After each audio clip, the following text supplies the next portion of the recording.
11 জুলাই 2024 বাদেশা মাসিক ইজতেমায় একাধিক বিবাহ থেকে বিরত থাকার বিষয়ে বলেন।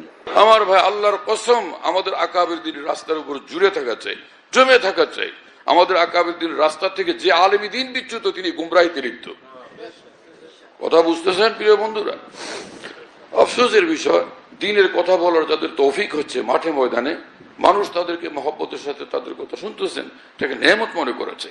কিন্তু নিজের খামখেয়ালির মধ্যে কথা না বলা চাই, কোন এলমের কথা তাহকিক ছাড়া না বলা চাই, কোন হাদিসের ব্যাখ্যা তাহকিক ছাড়া না বলা চাই, কোন আয়াতের ব্যাখ্যা তাহকিক ছাড়া না বলা চাই, কোন মসলায় ফিকহি শরীয়তের কোন মসলা আহকাম তাহকিক ছাড়া না বলা চাই।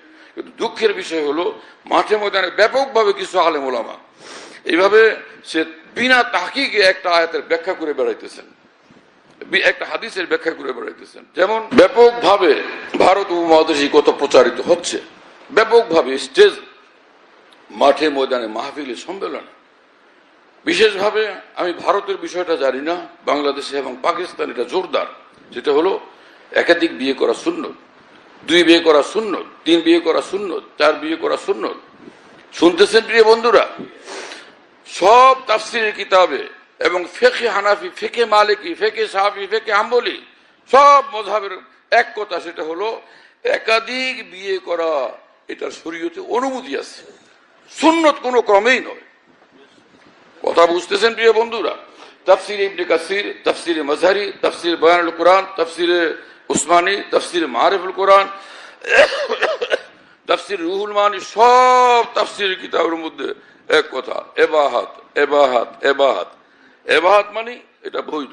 একজনের সুন্নতের কথা বলছেন, এটাকে তারগিবের অর্থ বলছেন, সমস্ত মুহাক্কিকিন এটাকে ভুল বলছেন। কথা বুঝতেছেন প্রিয় বন্ধুরা? কিন্তু এরা আসলে ব্যাপারটা হলো এই যে, এরা আসলে এই আয়াতটা বুঝেই নেই, এই আয়াতের মর্ম বুঝে নাই। আর না বুঝার কারণ হলো, এরা এখান থেকে শুরু করে ফানকিহুমা তাওবা লাকুম মিনান নিসা মাসনা ওয়া সুলাসা রুবা, এখান থেকে শুরু করে যে তোমরা বিয়ে করো 2টা 2টা, 3টা 3টা, 4টা 4টা। অথচ এই আয়াতে পাক এখান থেকে শুরুই হয় নাই। এই আয়াত শুরু হয়েছে আরো আগের থেকে, ওইটাকে বাদ দিয়ে এখান থেকে স্টার্ট করে। তখন মনে করো যে আল্লাহ নিজেই বলছেন মাসনা 2 থেকে আরম্ভ করছে, 2 তো সুন্নত হবেই, 2 তো জরুরি। কথা বুঝতেছেন প্রিয় বন্ধুরা? মাঠে ময়দানে লোকদের থেকে ওয়াদা নেওয়া যে 2 জন বিয়ে করবেন কিনা, 3 জন বিয়ে করবেন কিনা, 4 জন বিয়ে করবেন কিনা, এই তর্জ, এটা আকাবের দিনের মতো কোথাও ছিল? আসলাফে উম্মতের মতো কোথাও ছিল? ইমাম গাজ্জালী রহমাতুল্লাহ এরকম করছিলেন? ইমাম আবু হানিফা রহমাতুল্লাহ এরকম করছিলেন? কোন আলেমে দ্বীন, কোন ইমাম শাহুল্লাহ দেহলভী, মাওলানা কাসেম নানতী, মাওলানা রশিদ আহমদ গঙ্গুই, মাওলানা থানভী, মাওলানা শেখুল ইসলাম, মাওলানা হোসেন আহমদ মাদানী রাহিমাহুল্লাহ তাআলা, কেউ এরকম করছিলেন? আকাবের রাস্তা থেকে আলোক হয়ে এরকম কেন করা?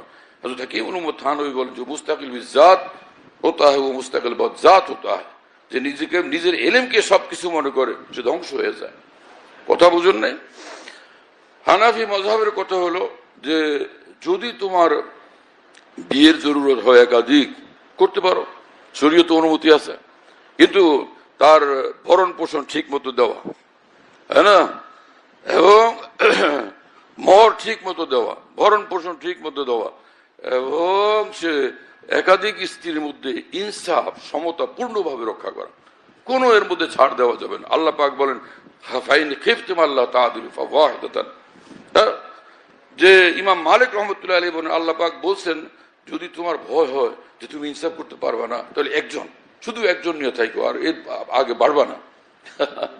এজন্য হযরত ইমাম মালিক রহমতুল্লাহ আলাইহি বলেন, ইমাম শাফি রহমাতুল্লাহ, ইমাম আহমদ ইবনে হাম্বল রহমাতুল্লাহ সব এক কথা বলছেন যে তাহলে একজন, এর উপরে না। হানাফি মাযহাবও একই কথা বলে, শুধু একজন, এর উপরে যায় না। আর যদি এরকম হয় যে তুমি সে ইনসাফও করতে পারতেছো, সব হক ঠিক মতো আদায় করতে পারতেছো, এমনটা তুমি সক্ষম, সামর্থ্যবান, ন্যায়পরায়ণ, এত সত্ত্বেও প্রথম বিবির মনে কষ্ট হবে কারণে যদি বিরত থাকো, তাহলে তুমি বেশি পুরস্কৃত হবে। হ্যাঁ, বল ইমতিনাউ আওলা, ওই অবস্থাতেও বিরত থাকা এটা উত্তম। কথা বুঝতেছেন প্রিয় বন্ধুরা? এই মাসলা নির্দ্বিধায় নিঃসংকোচে সারা পৃথিবীতে আপনারা পৌঁছে দেন। কোন আলেমে দ্বীন যদি আলেমে দ্বীন হয়, এই কথার তারদিদ কোশ্চেন কালেও করতে পারবেন না। কথা বুঝতেছেন প্রিয় বন্ধুরা? আল্লাহ আমাদেরকে হেফাজত করেন। যারা মাঠে ময়দানে একাধিক বিয়েকে সুন্নত বলে প্রচার করছেন তাদের এর থেকে তওবা করা ওয়াজিব। কারণ সমস্ত ফুকাহে কেরাম, সমস্ত আকাবের দ্বীন, সমস্ত মুফাসসিরদের বিপরীতে তিনি ব্যক্তিগত মতামত প্রকাশ করছেন। এটা যে কোনো এক মৌলভী সাহেবের আওয়াজ শুনলে সেটাকে আরেক জায়গায় পৌঁছে দেওয়া এটা ভুল কথা। সেই মৌলভী সাহেব কি কোনো হাকিমুল উম্মত মাওলানা আশরাফ আলী থানভী, তিনি কি ইমাম শাহ ওয়ালি মুহাদ্দিস দেহলভী, যে সকল আকাবের দ্বীন আসাতিনে উম্মত, উম্মতের জন্য যারা সনদ, ওই রকম উলামায়ে দ্বীন যদি বলেন সেটা আমরা মানব। কিন্তু ওই রাস্তাঘাটে যে কেউ একজন বললে সেটা আপনি শুনবেন কেন? আল্লামা সাব্বির আহমদ উসমানের মতো মানুষ যদি বলেন যেটা কোরআন সুন্নাহর আলোকে তিনি বলবেন। আল্লামা জাফর আহমদ উসমানী রহমানের মতো মানুষ যদি বলেন কোরআন সুন্নাহর আলোকেই তিনি বলবেন। মুফতি শফি সাহেব রহমানের মতো মানুষ যদি বলেন কোরআন সুন্নাহর আলোকেই তিনি বলবেন। এইরকম মানুষের রেফারেন্সে আমরা দিনের কথা বলবো। এটা হলো আকাবের রেফারেন্সে বলা। যে কোনো একটা কথা শুনলেই বলা এটা আমাদের জন্য ঠিক হবে না। কথা বুঝতেছেন প্রিয় বন্ধুরা? এখানে এই মজলিস এরকম না যে অন্ধেরা এসে বসে যায়। আলহামদুলিল্লাহ এখানে বহুত উলামা মুহাদ্দিসিন মুফতিয়ান ইকরাম আছেন, আল্লাহ পাকের রহমতে।